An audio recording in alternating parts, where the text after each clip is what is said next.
What's going on, everyone? Welcome to Real Talk Real Estate. I'm David Greene, and this is the David Greene Show. And I've got an interesting show for everybody today. This is not going to be a Seeing Greene. It's actually going to be a Seeing Wyatt.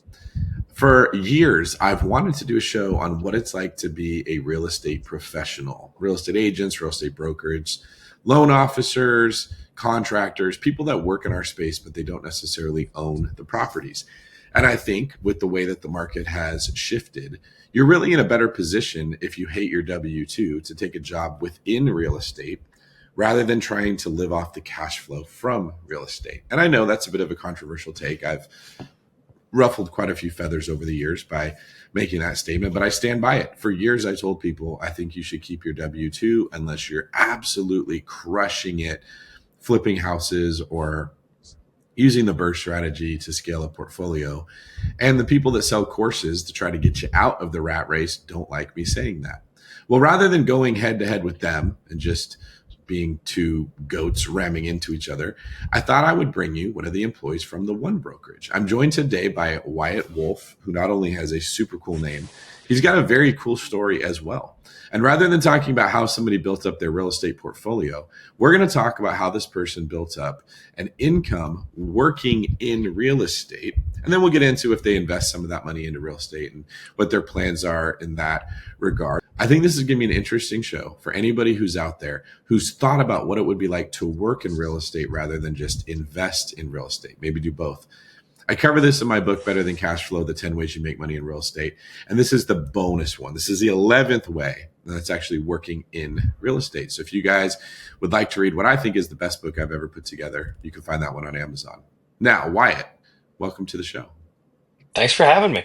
Yeah. Now, everyone should know Wyatt had no idea that we were going to talk about this. We have another show we're going to record right afterwards about what he's doing at the One Brokerage and ways that he's saving people money that you may not know about. I think that'll be really good. So if you like Wyatt's story, make sure you check out that episode also. But this will be a surprise to both he and I because I don't know his origin story and he wasn't preparing to talk about it. So I kind of like this idea. It's a cool show. Let's start off with talking about what you were doing before you were working in the loan industry. Just give me like kind of a brief history of your work background.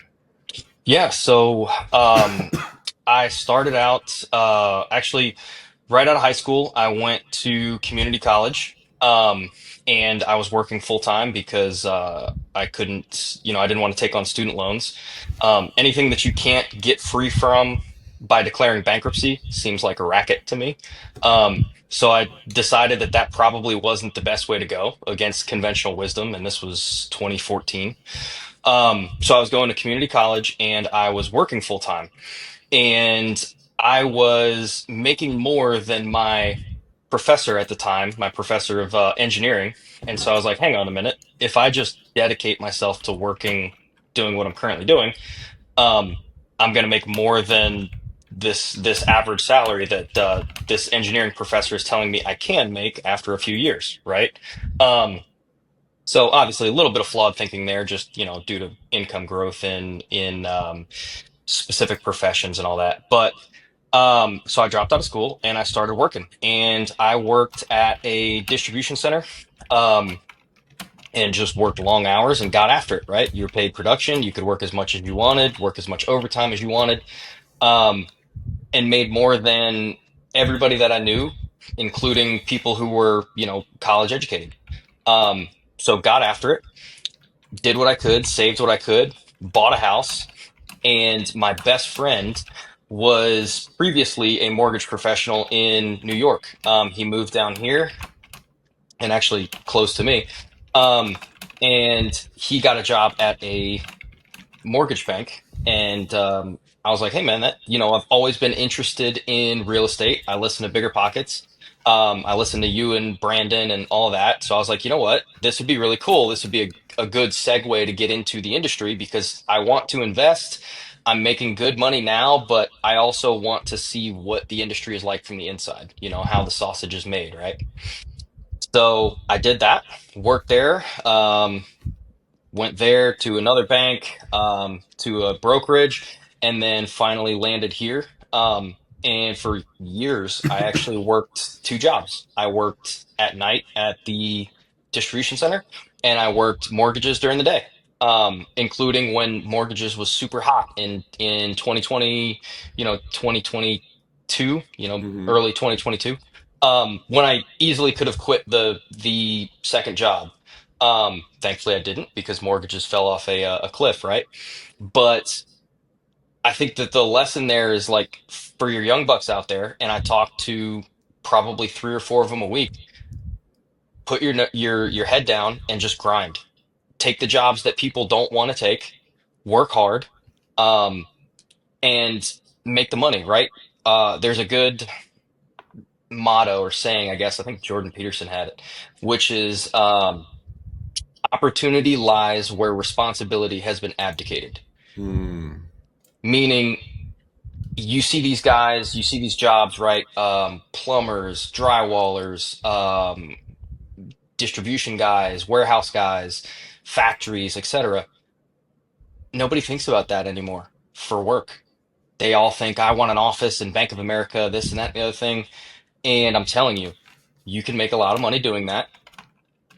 Buy a house hack, exactly like I did, and you can start moving into whatever you want to. So I did all of that, ended up at the one brokerage, and now I love it. I get to talk to people who are in positions that are better than I am as far as personally investing, and also in the same position that I was in years ago. So it's super cool. There's just a lot of perspective there. Yeah. Were you familiar with my story where I worked in law enforcement and sold houses at the same time while I was buying them? I was, yeah. I remember hearing you say you worked 100-hour weeks and you were writing contracts from your car. Yes. So 100-hour weeks, that's not including like the driving time, which was probably over 2 hours a day. So it gets like Oof. 110 to 115 if you include it. I just was at work all the time, and I would meet the notaries like when I was taking a lunch break, and I would tell them, hey, you've got like 20 minutes and I might have to get up and leave in the middle of this. I need you to be super prepared and sign everything as quick as I could, and then write contracts from the car, look for things from the car. So it is possible to do what you're talking about. It's the same way I did it. It's the same way that I've seen anybody who's really successful do it. Even the guys who are full time in real estate, they work like animals. They're constantly doing stuff, right? We're hiring people. We're hoping that they help us. We're finding that they don't help us. We have to do it ourselves. You're trying to hire another person. You're training people. They don't work out, or they do work out, then they want to leave and go do their own thing. It's really ruthless in the business if you want to be successful. This is what I found. So I'm interested to hear what you just said, because it's you were doing two jobs. You were working in a distribution center and then you were writing loans. Can you briefly explain the difference between working at a bank and what it's like to write loans for a bank versus working in a brokerage, which is what we are and where you are now? So a bank, and more specifically, it's a mortgage bank, not a depository institution, but um, mortgage banks generally have very stringent guidelines and few programs, right?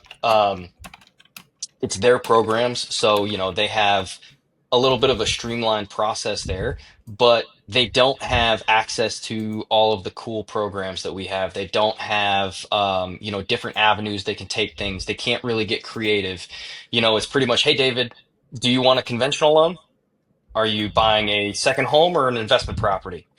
Okay, do you fit our box here, here, and here? If you don't, come back next year. And that's pretty much the only lever that they can pull um, to make things work, right? That's their buy box. Mm-hmm. Versus the one brokerage, I don't think we have lost a deal yet for something that was just impossible to do. There's always a way to do it.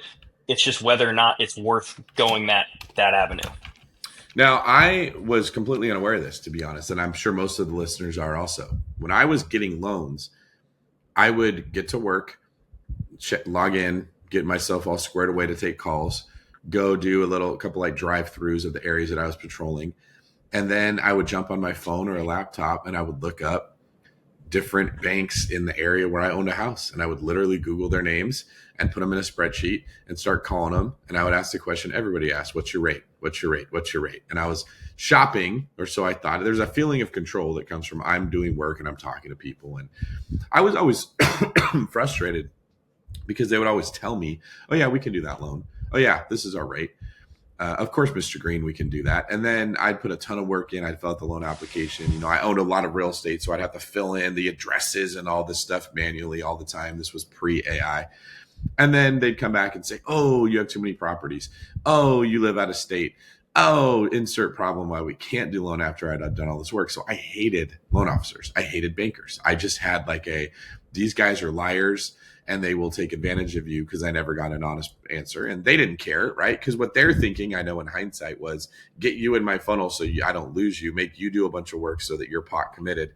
And then if there's a bait and switch that comes at the end, you're more likely to stick with me. And then I learned about this brokerage idea where, in essence, they would take my information and go do the shopping for me. They would go to all the banks that they know that they talk to every day that they've already been working with, and they would know who's got the best rate, who's got the lowest fees, who's got the program that can work for what they're doing. And these were called brokers. So I thought, okay, is this like a middleman that's going out there and looking for the banks? And in essence, they were, but they're a licensed middleman who also does the same job of the loan officer that works for the bank. So in hindsight, I learned there's people that work for one source of money, one private equity fund, one bank, and they lend that institution's funds. And that institution says, here's the conditions on which we will lend the money. And there's usually, like you said, a very small buy box. Hey, we're looking for this kind of person and this kind of program. Then there's brokers that look for all the different institutions of money that are willing to lend in all these different ways. I had no idea it worked that way. I think most people probably don't understand it works that way. And I want to ask you, as someone who works for a brokerage versus what we're calling a bank, is it harder in one or the other? Like, is it harder at a brokerage because you have to know more stuff? It's just different. With a bank, you have very clear guidelines. So I can give you a yes or no before you've even finished your sentence on certain things. As a broker, that same sentence that you give me, that same information, I may not be able to take it to three places, but I may have six other places that are interested. So you have to be more open-minded. You have to be able to do your research and be willing to talk to these banks, et cetera, or these lenders, et cetera. Um, but really, you have to have a little bit more of an open mind. Yeah. That's Well, kind of the biggest difference. but wouldn't you say you also have to know more details of different loan programs, at least the common ones that most people are using? There's just more to know if you're working with different banks. Yes. I mean, ultimately, a conventional loan is a conventional loan is a conventional loan for the most Mm-hmm. part, right? Or FHA or VA. Sure. There's some things that don't change, right? You have your Fannie Freddie guidelines. Those are the rules. And then certain lenders have rules on top of that that are more stringent, something like that, right? So all you're doing is you're just trying to figure out which one works best for the client. So with those kind of overlays, yeah, you have to know a little bit more. But really, it's the creative piece that kind of sets being a broker apart. Okay. If you were someone who was listening to this and thinking about getting into loans or becoming a real estate agent, becoming an insurance provider, becoming a contractor, all the different jobs that service the person who's buying the house, of which there are a ton. Side note, people like me are interested in improving the economy. I see housing as a huge provider of jobs. If you just think about everyone that makes money when a house changes hands, there's a title person, an escrow person, all the employees that work in their company. There's a mortgage broker, a mortgage loan officer, a mortgage processor, all the assistants that work in their company. There's a real estate agent, a real estate brokerage. There's a photographer. There's a contractor that had to do work. There's a home inspector. There's a pest inspector. There's a roof inspector. We could go down the list of all the people that get their income from a house changing hands, and that when the government raises interest rates and it stops homes from selling, that actually decreases how much money is coming in through taxes. It decreases how many people that are living in the country are making money, and increases government dependency for social programs and unemployment, stuff like that. That's one of the reasons I'm up here banging this gong saying, hey, more people need to work in the real estate industry that are good people. And we're going to get into that. But if you're listening to this and you're thinking about it, would you recommend that they go the direct retail lending route or the brokerage route? And how would they make the decision? I think that it's going to depend on your personality. If you are the type of person who wants to jump off a cliff and build an airplane on the way down, jump right into being a broker. You're going to learn so much. You're going to get exposed to so much in your first, 90 to 180 days. It's like drinking from a fire hose. It's crazy. And you'll get really good really fast if you get a lot of reps in, right? If you're the type of person who really needs like structured, Mm. regimented training, etc., a bank is probably the better bet for you, or retail, like as we refer to it. That's probably the better option. You're going to have a, hey, sit down at your desk by 8, clock in. Training starts at 8:30. You break for lunch at noon. And then, you're done by 5 p.m. kind of thing, right? And they'll go through and have a very regimented training program for you. So it's really just what shoe fits your foot better. So if you're a little more ambitious, you want to learn, you're like hungry for information, which to be honest is probably most people listening to a podcast about real estate. That's the people that want to learn, like you. You're listening to Bigger Pockets. Brokerage model is better. If you're a little bit more in what I call the W-2 mold, which it's not an insult, but just intellectually speaking, you're more comfortable and you want to stay in a position where you sit in an assembly line and somebody moves the widget to you and you sort of put it together and then stick it back on the line and let it go, then the bank's the better bet. Yeah, essentially. And to be clear, depending on the job, um, W-2 is the biggest scam in the history of the world in the favor of the person working the W-2.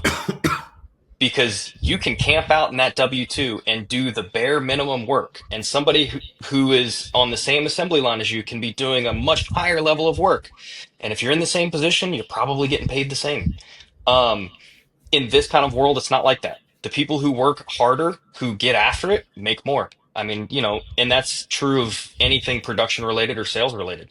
So, I mean, if you're somebody who just kind of wants to have the widget pushed towards you, wants to learn a little bit, et cetera, W-2's all the way. But if you're somebody who's super ambitious, you should come work for us.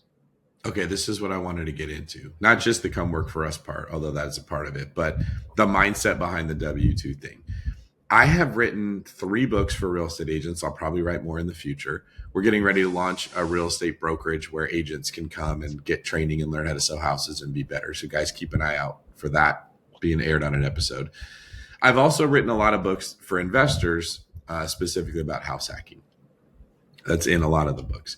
And what I teach with house hacking is that people are looking at it like they're at a buffet and they're going to pick the strategy they like, and they'll say, well, I want a fourplex because I don't want to share rooms with other people, but I also want a really good deal and I want a value add opportunity and I want it to be in the best part of town.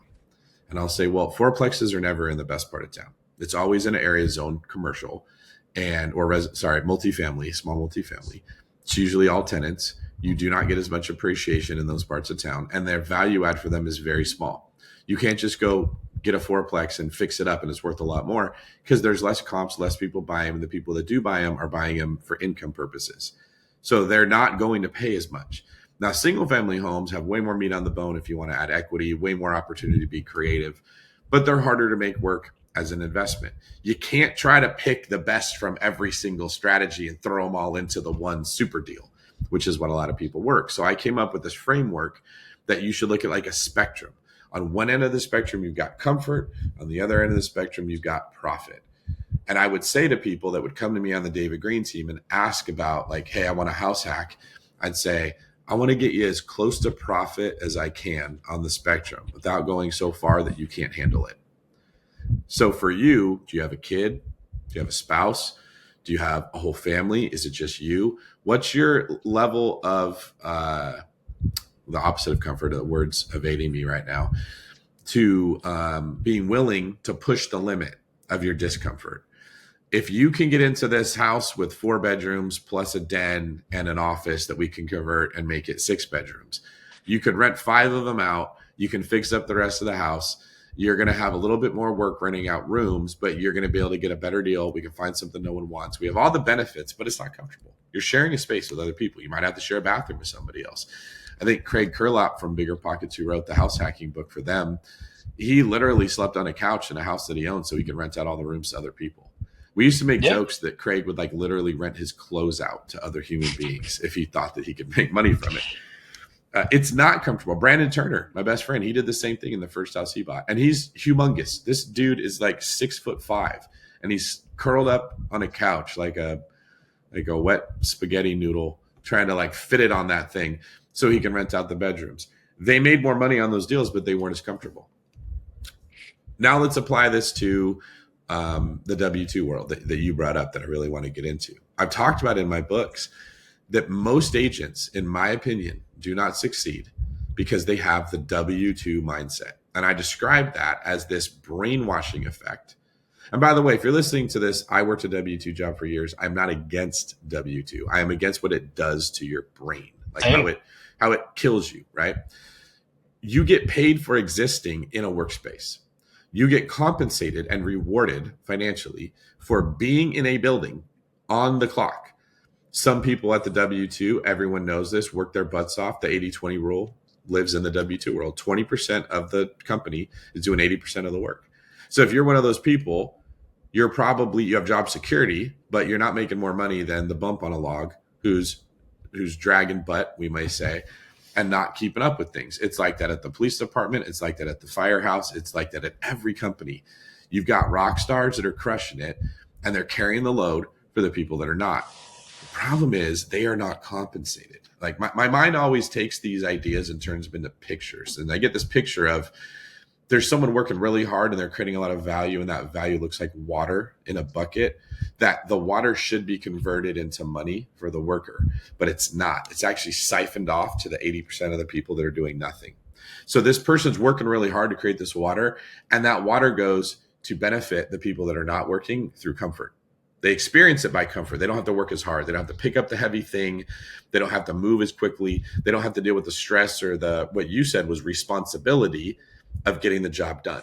So when you're on like a basketball team or a football team and you're doing really good, what you often do is make it easy for your teammates to not work as hard. They receive the benefit of your work. Now, some people are okay with that. And I'm not making a moral judgment. I'm just making an objective observation about this. But that mindset kills real estate agents. They get in the office and they're like, I'm here, I'm working. They sit at their desk and they call it working. They open their computer and they look at emails or flyers in Canva and they call it working, and they don't find any clients. And then you get people, they go to barbecues, they go to bar mitzvahs, they go to church, they go to softball leagues. They're just everywhere, and they meet humans that need a house. And then they go show them homes and they write offers. And these are things that turn into money. These are KPIs. And they're not in the office, and their brain is not under that impression that it's working, but it is. It's doing the things that make money. Am I making sense here? Yeah. Yeah. And Yeah. I'm constantly trying to break people out of that W-2 mindset when you get into the 1099 world, because you used to be a house cat that someone brought your tuna and they opened it and they said, here you go. All you got to do is walk across the room and eat it. And that's a W-2 job. Show up, do the bare minimum so you don't get fired, and you get to eat. Versus you got to be a tiger. You got to hunt. If you step on that twig and blow it, then that animal gets away from you. If you pick the wrong animal to go after and it was too small, there were less calories than you burned to get it. If you pick an animal that's too big, you burned a lot of calories, you couldn't bring it down. There's a blending of wisdom and skill and hard work and dedication. You're in the big boy, big girl world now. Now it forces growth because you will starve, but it also builds muscle, right? I'd much rather be a tiger than a house cat. And I've had a difficult time, I would say, in my career conveying to the listeners and the employees that come to work for us. But I think I've done better than other people have. But overall, I'm missing somewhere in helping people understand the point you made about Jordan Peterson. Can you repeat what it was about the responsibility and opportunity? Yeah. Opportunity lies where responsibility has been abdicated. Right. So what he's saying is, where people have said, that looks difficult, I don't want to do it. I don't want to take the responsibility for that. There is opportunity. That's 1,000% right. Everybody is usually rushing to what they perceive as the easiest way to make the most money. So people will tune into podcasts, and if you're listening to this and you feel convicted, if you feel that feeling in your heart, like, oh, he's talking to me, this is us speaking to you out of love. This is not a shaming at all. It's probably holding you back at whatever you're doing in life, your relationship, your fitness, your career, your vocation. This is holding you back from being the best version of you. There's an instinct that's like, what's the new method that works in real estate? And I watch these people move like locusts from one field to the next, right? When I got in, it was nobody was buying at all, 2010. So I had to convince people to buy. And I came up with this idea that if it cash flows, you're going to be okay. So cash flow became a really popular thing. And then the cash flow dried up because prices got too high. And then it was like, hey, don't be afraid. Go invest in another area where there's still cash flow. This was long distance investing. And then I ran out of money and it became the birthing. Hey, don't be afraid to take on a project. Like, you got to fix it up. You can't just buy it turnkey in another area. That was the hurdle. Now I have to convince people why it's okay to buy a fixer upper. And so I write the Burr book. Now I'm combining Burr with long distance and telling people how to do that. And then investors are basically just moving from city to city to city. Memphis was hot, Atlanta was hot, Birmingham, Alabama was hot, Madison, Wisconsin. Like where's everybody else investing? And then that didn't work anymore because there was too much competition. And then it became buy short-term rental. And then it became buy medium-term rental. And then it became buy sub 2, buy creative, do the pad split. Everyone listening to this, you see that pattern. There's always a new thing that someone's telling you, this is the easy way to do it. NFTs were really popular for a minute there. Crypto was really popular and everyone loved it because it was easy, easy, easy. You don't really need a skill set to do well with crypto. You just have to buy the right thing, push the right button, and do well. But like what you said is that the opportunity is where people are avoiding responsibility. This is a problem with human beings. We are looking to hide from responsibility. I think this is one reason that people aren't having children as often as they used to. You got to be responsible for something. They're not getting married as much as they used to. You got to be responsible for another human being's well-being and to a degree their happiness. Responsibility destroys comfort, be the best way I could put it. Okay. When I was growing up, you probably don't remember this, but the trend in exercise was it's easy and you could do it from the comfort of your own home. Okay. So you'd get some like cute blonde gal with sweatbands on her wrists and her head doing like crunches on the ab roller. And she's like smiling. She's like, this is so amazing, right? I got a 6-pack and it was easy. And everybody was fat. Nobody was in good shape back then. And then CrossFit came out and they were like, this is so insanely hard that we have to create a cult just to get you to keep going. Like, you won't come unless we have this like really strong bond between all the psycho members to do these workouts, but they're difficult, right? Now, you can tell the difference of a body of someone that does CrossFit versus someone that works out at their house with their little like ab roller or their thigh cruncher or whatever the thing is that they have. That's what everyone's hiding from. So I went on a long monologue there, but I want to turn it back over to you and just say, like, can you share some of the life lessons you've learned from taking the difficult road on purpose? You looked for opportunity where other people were abdicating responsibility. Actually, that was exactly where I wanted to ask you, but something to point out there. There's people who are insanely jacked who work out in their garage, and there's people who are not insanely jacked who go to CrossFit every week. So like different things work for different folks. You just have to know what you are, right? The person who's crushing it in their garage by themselves, listening to Creed, getting after it, like to bring it to the internet meme, Right. they're probably the kind of person who they're that lean tiger who's going to be able to go out and just eat what they kill. And like, they're good.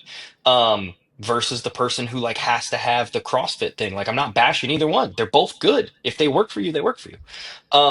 Yeah, one of the things that I wanted to ask you, although I think you kind of answered it, is like one of the things I've learned as I've gotten older is the hard way is actually the easy way. Everybody spends so much energy trying to find like, well, what's the easiest way? How do I optimize here? How do I do this? How do I do that? They try and over optimize. When in reality, what you need to be looking for is effectiveness. You just need to be effective. So if I just know that I can start walking in a direction and like I'll get there eventually, or I can stand on the same, patch of sidewalk and try and hitchhike for 12 hours. if I just walk, I'll get there in 3. Like you might as well just walk. It Hmm. seems like the hard way actually is the easy way, and people just kind of forgot that. Well, what's the thing people say? Choose your hard. They're like, you can do a hard workout right now, or you can have a hard time in old age when your body's falling apart, or you can have a hard time buying organic food and eating clean now, or you can have a hard time with diabetes later. Like that, there is an element of that to work. And I know I don't want to talk as much as I'm talking right now, but I'm so passionate about this topic, and I need to find a way to get it out there. It looks to me from my position like owning companies, not even owning the company, it's just being in the position of being responsible. Okay, I'm helping this person to find a house to buy. I'm their agent, and then I hire assistants, and I hire showing assistants, and I hire admin to help me with the job. They don't like the responsibility of getting the job done. They want someone else to take it from them, right? But when you're in the position that I'm in, you see, oh, there's a subconscious motive here of I don't want to be responsible for that. I want David to do it. Ooh, they might be mad about this, or I don't know the answer for that. So let me push it to someone else because they know. They could ask the home inspector the exact same as I could ask the home inspector, what does it mean? Right? There's something about the trusses having dry rot. They don't know what that means. They always would go ask me.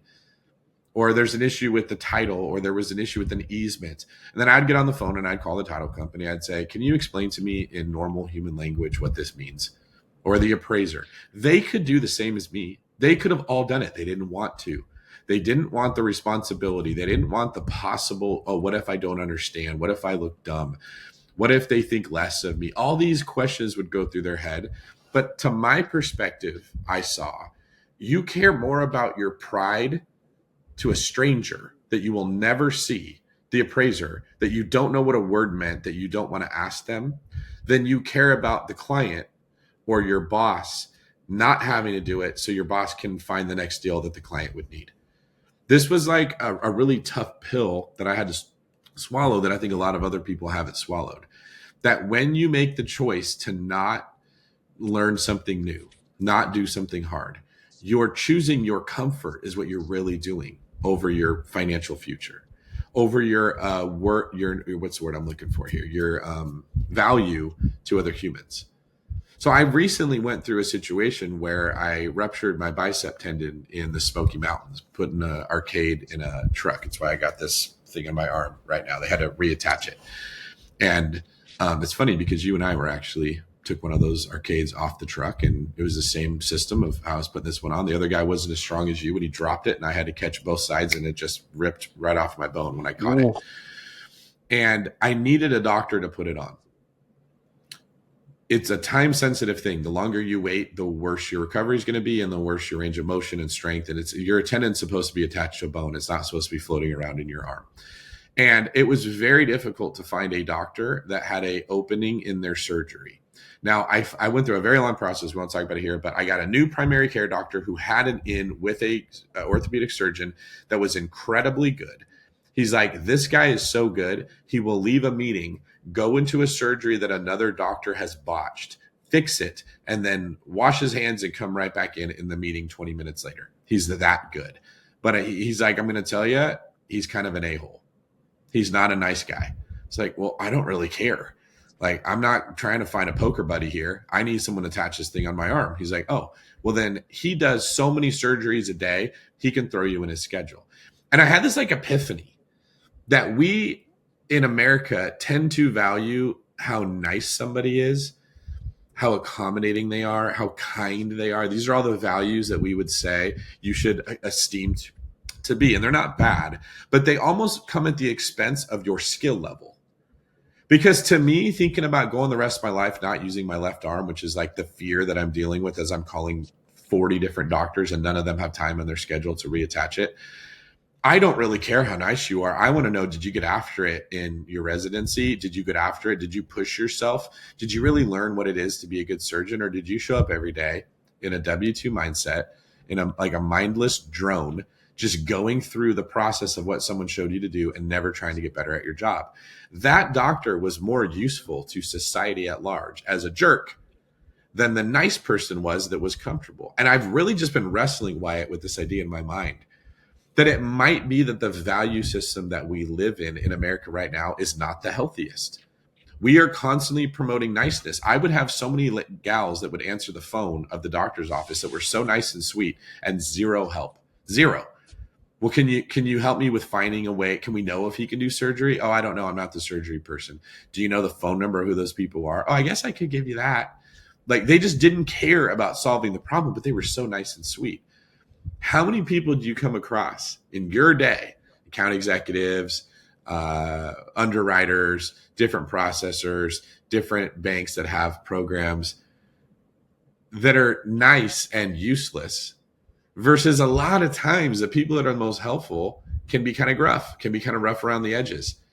Like, we've had this issue like with Christian, where he will get on the phone with an account executive and be like, you're going to do it. This client needs to close this deal. Here's how you're going to do it. Here's why you're going to do it. Get it done, and they will do it.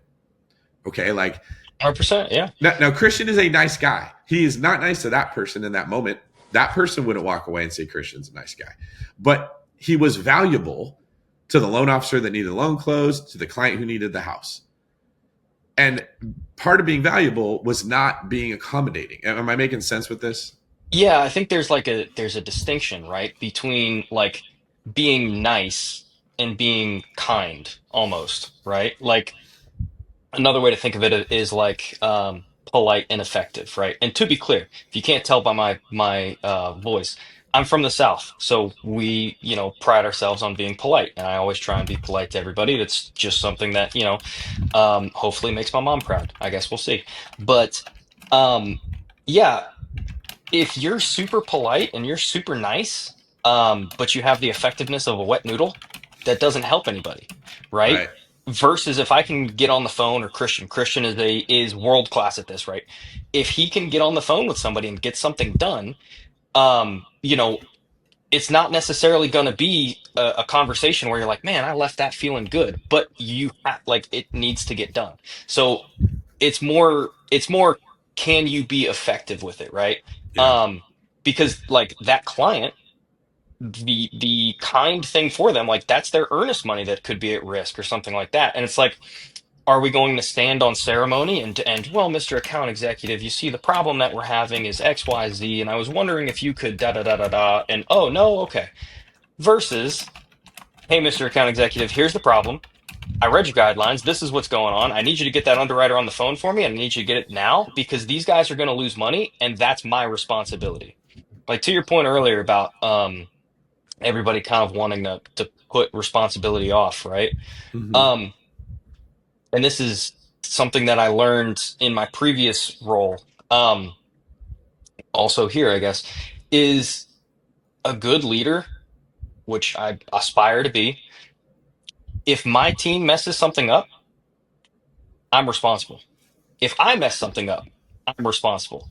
If something good happens, my team is responsible, right? And I'm always responsible for reporting it up to, whoever it is, Christian, the client, the, agent, whatever it is. But anything great that happens, my team is the one that's responsible for it. Anything bad that happens, I'm the one that's responsible for it. So it's like, if you want to get into this eat what you kill world, you have to be okay with that. You have to be okay with being responsible for all of the errors, all of the issues, etc. And you also have to be okay with not being the glory hound and being able to say like, hey man, I'm here, but my team did a great job. The one brokerage did a great job. Like whoever it was, Christian, David, processor, loan officer, etc., did a great job. It wasn't me, it was them. Um, so yeah, just two things there that like I think deserve. You could probably riff on them for a full episode. Here's the difficult question, because what you just said, I can convince most people of that when you're doing great, you need to give your team credit when they do a good job. Okay. Here's where I'm struggling. Sometimes your team does not do a great job. Sometimes your team takes the easy road and abdicates responsibility, and they want you to deal with it, which stops you from being as effective, which stops you from getting as many clients, which stops them from making as much money. They're the person on the team who's watching you score all the points and like, okay, cool, I don't have to work as hard. But when you're working hard, you want everyone else on the team working just as hard to help you be successful. What do we tell people who are not finding the success in real estate they want, whether that's buying properties or managing properties or improving the revenue on their short-term rental or selling more homes as an agent, whatever it is, that you can get the message across where they don't reject it and unsubscribe from the show because they don't like how it felt, about what needs to change so that they can be more successful? I mean, ultimately, like I'll relate it to us, right? Um, in our line of business, agents, clients, et cetera, they don't care who it was that dropped the ball. They don't care what happened, et cetera. They care about results. So if I call them and say, hey, this thing is fixed and you're good, great. If I call them and tell them, hey, this thing is messed up and it was, X person's fault, it doesn't matter. They don't care whose fault it was. They care that it's messed up.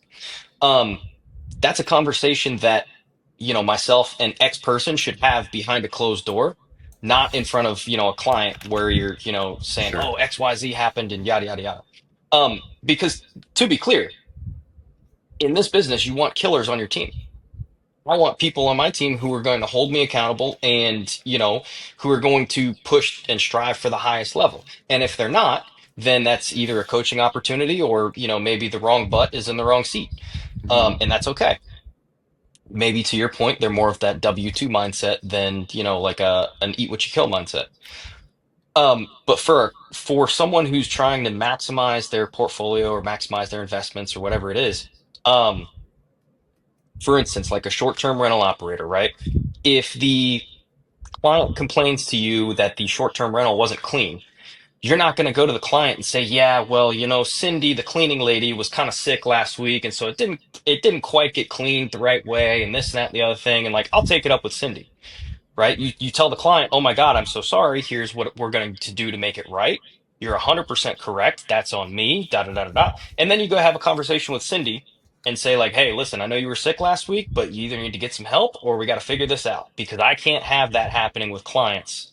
Um, when they come to stay here, they need to have a great experience. You're going to get sick sometimes. You're going to have a flat tire sometimes. We have to figure something out there."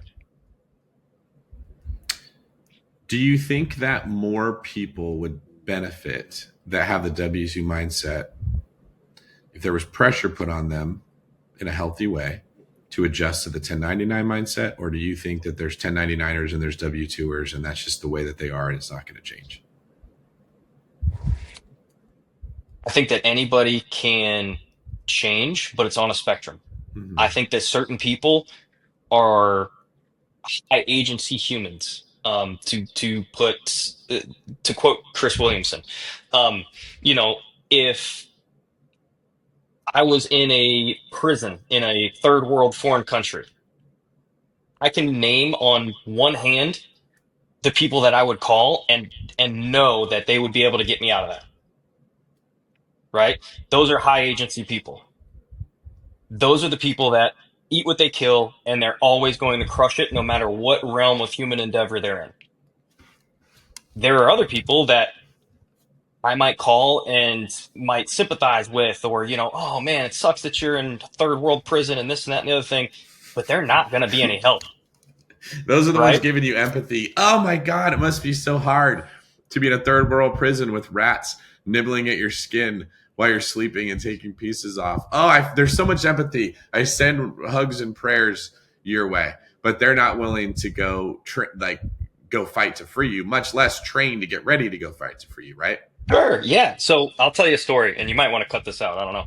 But my best friend, we've been best friends forever, and he is just ruthlessly honest, which is the nicest thing that you can be for your friends, right? Or kindest, I guess, however you want to put it. But I was getting a little fluffy, I was dedicating myself to work, just trying to get after it, and the gym had fallen off the priority list a little bit. Hadn't seen him in 2 or 3 weeks. I see him, and he goes, "Hey, buddy, what you got going on there, man?" And I'm like, "Yeah, I'm doing this and this and this and da da da da da." And he was like, "I'm gonna stop you there. We're hitting the gym tomorrow." And I was like, "Oh yeah, we can do that, but I got to do this, this, and this." And he goes, "Buddy, you're getting fluffy." And I was like, "Oh, okay." Meanwhile, like my wife at home is like, honey, you look great. I love you. Uh-huh. You're Uh-huh. fantastic. And da da da da. And they're like, I needed that tough love of my buddy being like, hey, bud, you're fat. All right, cool. I needed to hear that. Get in the gym and get after it.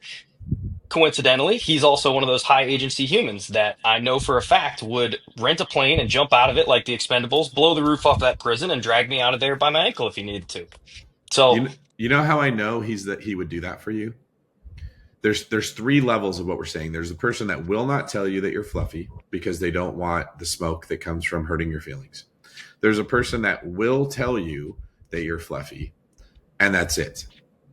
And say, I did a good job. I told Wyatt he's fluffy. Then there's the real friend. This is level three. They will tell you the truth and they will go endure discomfort themselves to help you accomplish it. yeah, Right. Like we briefly talked when we were in Tennessee about like faith for just a little bit and my faith of why I put faith in Jesus. And it's because his definition of love is you don't just tell people what the truth is, you get down on the ground and do the push-ups with them. You get in the mess and you join them because that's what love would do. Love would go say, I'm going to go jump out of the plane into hostile territory and free my friend.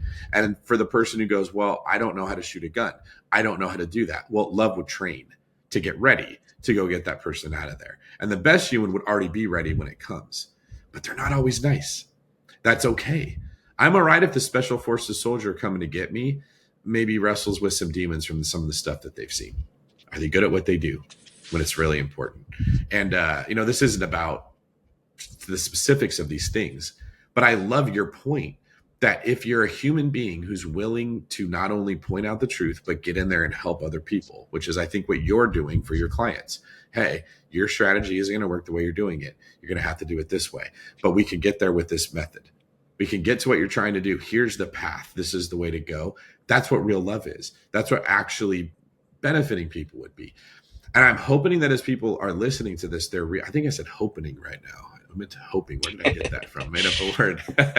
I'm hoping that as people listen to this, they're recognizing this might be why they haven't broken through to succeed at what they want, because you're not getting the best out of yourself if you are not putting yourself in these positions where you're training to go get somebody at a nom, where you're not willing to have uncomfortable conversations, where you're not looking to be of service to your job. I mean, this is it seems basic, but it's so true. If you are not already the best person at the job you have, you're probably not going to be even good at the job you want. There's a lot of job hopping, like in relationships, you'll see this too. People bounce from person to person to person to find the right fit. And they never think about being the right fit. You're yep, in a relationship. I'm not, but you are, right? And I know from your mentality that you have the attitude of, I, Wyatt, will adapt to what the situation needs of me. I watched you stop what you were doing helping me and go hold a baby so that your wife could get a couple bites of food in without even breaking concentration on the conversation that you and I were having. What she needs at this moment, what I need at this moment, helping me with the arcade machine that we were trying to load versus where we're going to put the bar in the billiards area. You're adapting in all of those cases to be what the situation needs. That makes you the right fit for a whole bunch of people. It's probably why you're really successful right now. Other than, I don't want to change anything about me. I need to find the right job, the right human, the right whatever to be in a relationship with that's going to make life easier. I just really want to emphasize that's probably the missing ingredient for 95% of people. They're looking for a circumstance that does not exist rather than becoming what that circumstance would require. Now, with that said, I'm going to turn it back to you. And if you disagree with that, you're welcome to let me know. Or if you have examples of how that has served you in your career, I think that would benefit people to hear as well. yeah. I mean, there's a lot there. Okay, so first off, to your previous point, everybody should go look up Tim Grover. He was the trainer for Michael Jordan. Yeah, we Then they interviewed should him. go. There you go. I missed that. So, and then you should go watch The Last Dance. Ooh. Michael Jordan and the Chicago Bulls were dominant, a dominant force. No one could argue that they were the best at what they did at the time that they did it, which was arguably some of the most competitive times in that sport, right? I'm not a big sports guy, but Mm-hmm. I respect killers in their respective realms, right? Um, a lot of his teammates hated him because he drove so hard. Same thing with Kobe. Uh, that's to the point of being effective, but not necessarily being nice or polite about it, right? They wanted to win. Um, so putting a pin in that, going to being the right person. And to be clear, my wife is fantastic. And she is way better than me at so many things. I fall short all the time, but I work on it, right? And part of that is trying to be the right person. Wake up early, go to the gym, do the things that are needed, etc. So many people say, "Oh, I want to go work here because I'll make more money." "Oh, I want to go do X because I'll make more." "Oh, I need to make more because of this." "Oh, this, that, the other thing." Um, One of the things that I think people should really consider, especially like my young bucks out there, right? Like I'll talk directly to my young guys out there, 18 to 25, that are getting after it, no kids, not married, just trying to make their way in the world. Focus more on being the type of person that gets paid a lot because they're so effective, not I want to make a lot of money. There's a Mm-hmm. difference. Mm-hmm. Focus on being the type of person that the fit chick or the, whatever is attracted to, not going after them. Because if you are the type of person that deserves those things because you put the work in, because you're a good person, because you get after it and are doing all of those things and laying the groundwork, that'll find you. Um, Hilariously, I found my wife at a bar. I walked into a bar. I wasn't looking for her, found her in a bar. Bro, she And found actually, you from the way you yeah, tell the story. and actually, she walked up and like found me. Um, Best thing that's ever happened to me, right? But like, I was working two jobs at the time. Didn't drink. That was the first time in, I think it was 4 months that I had had a drink, and I was out with my buddy.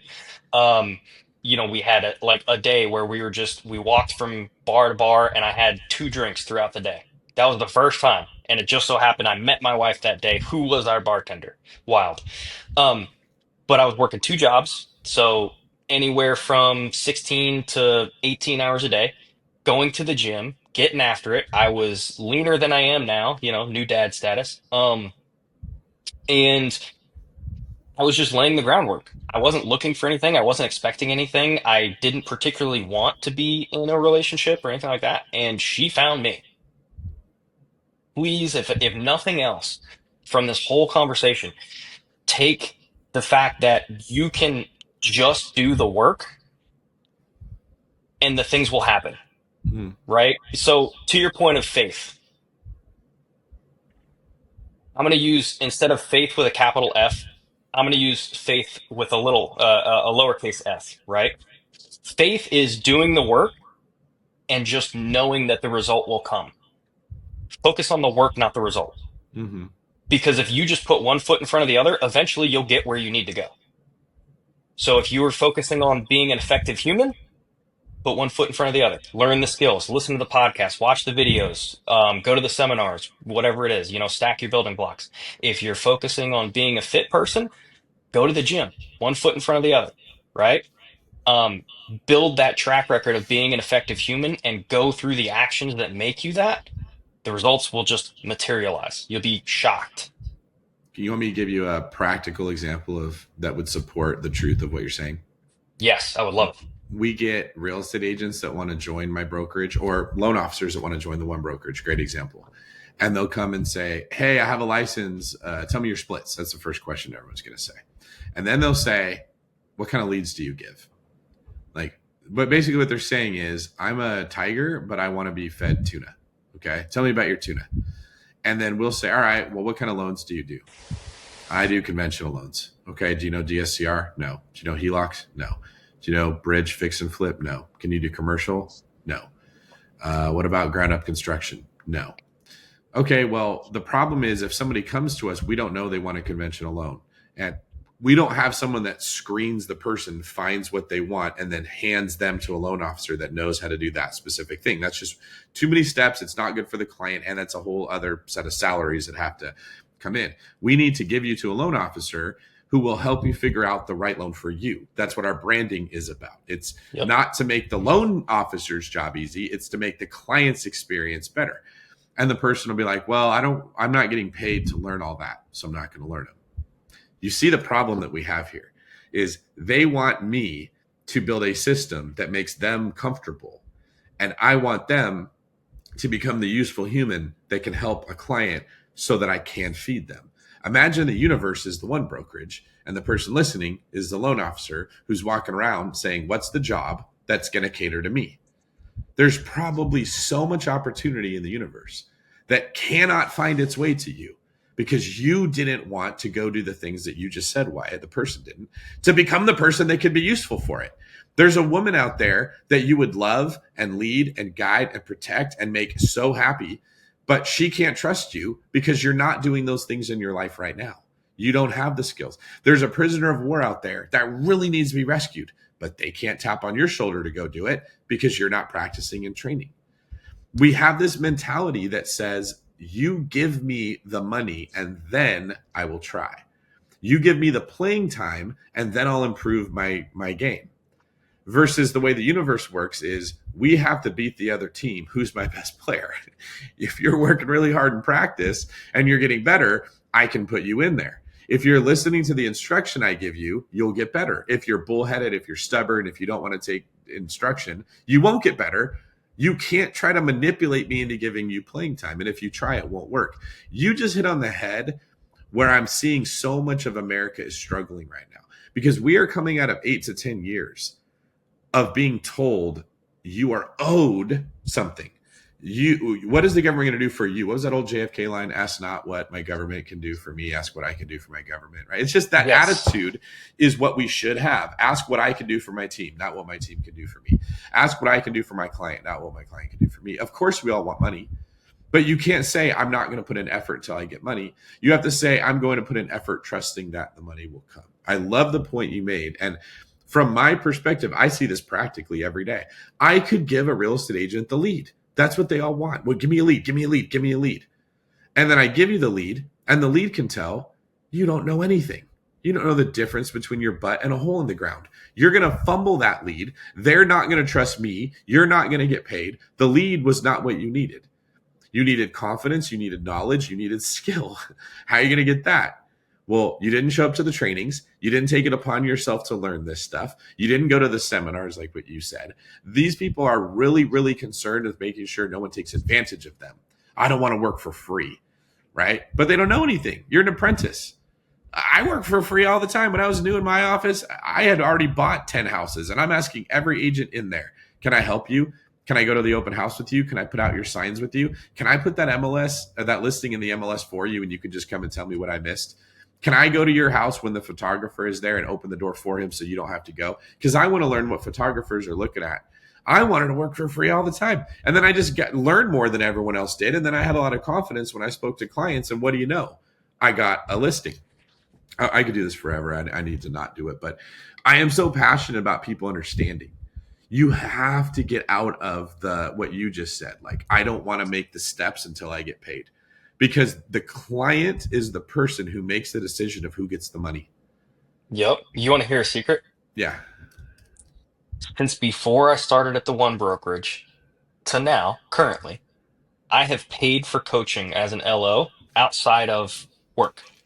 I pay for it out of my pocket because in my mind, it's an investment in my skill set and in my career. If I can take that skill that I learned in coaching and then bring it to where I work, it makes me more valuable as an employee, as a leader, as a LO, as a everything, Mm-hmm. right?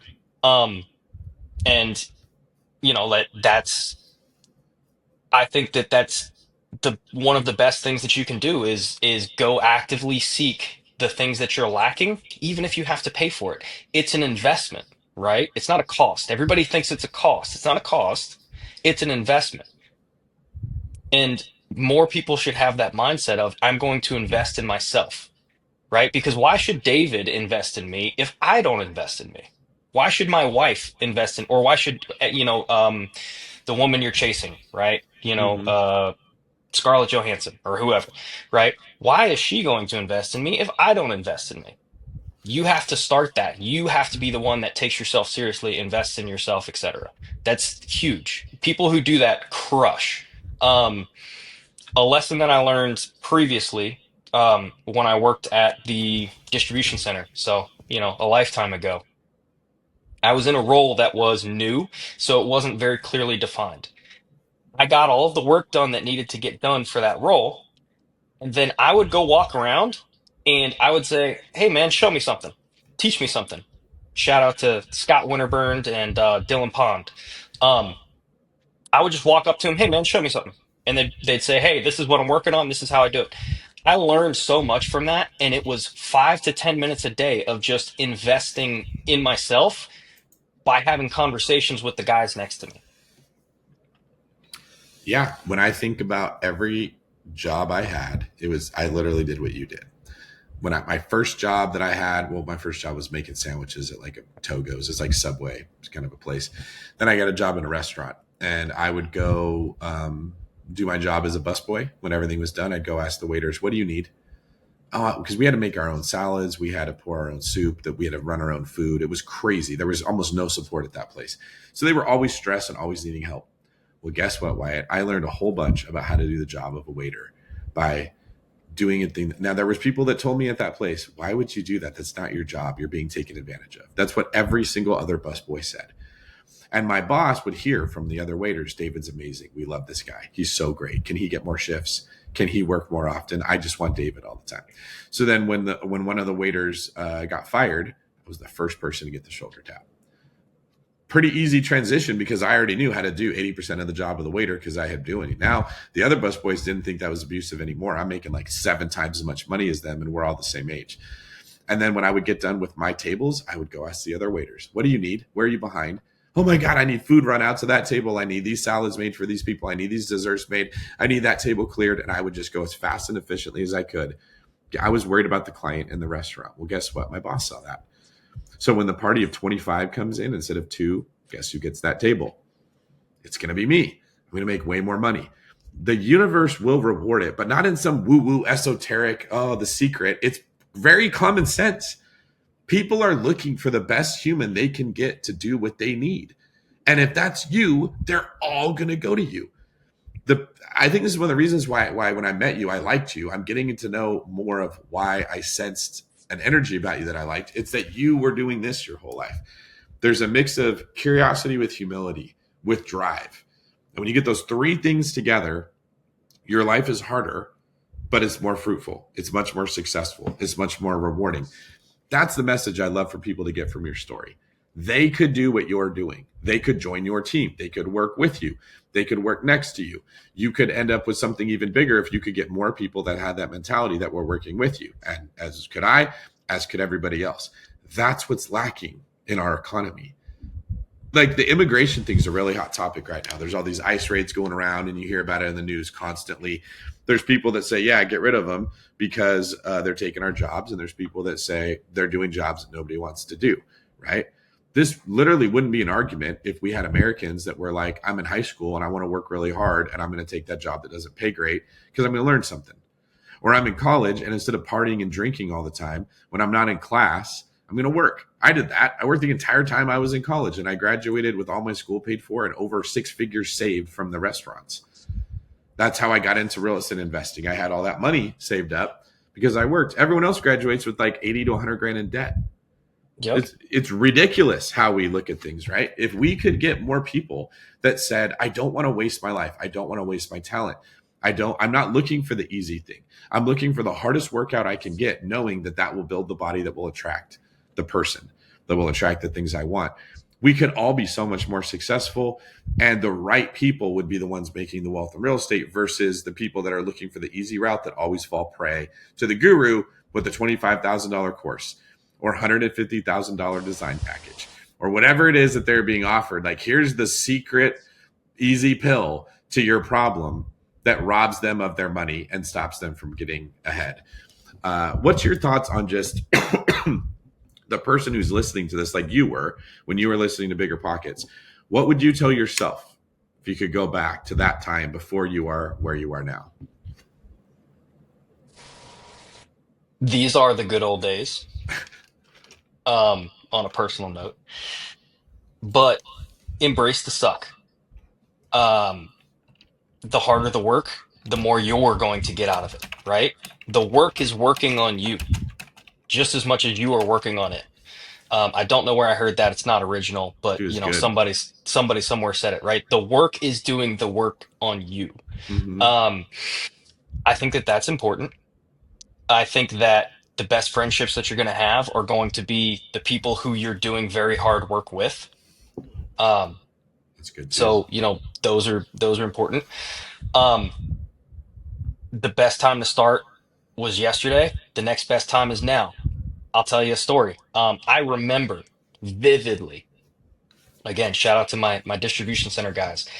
I was on aisle 60 and I was listening to you and David or you and Brandon talk about I want to say it was just rental properties, just you know, run of the mill stuff. There was a property for sale in an area near me where I live called Waxhaw. This house was 800 square feet for $43,000. This was in 2015. That house is now $400,000. I easily could have bought that house, but because I didn't know, you know, what a mortgage is, I didn't know how much it would take to buy it. I didn't know what the down payment would be, and I was like, I just need to listen more. I just need to learn more, and da da da.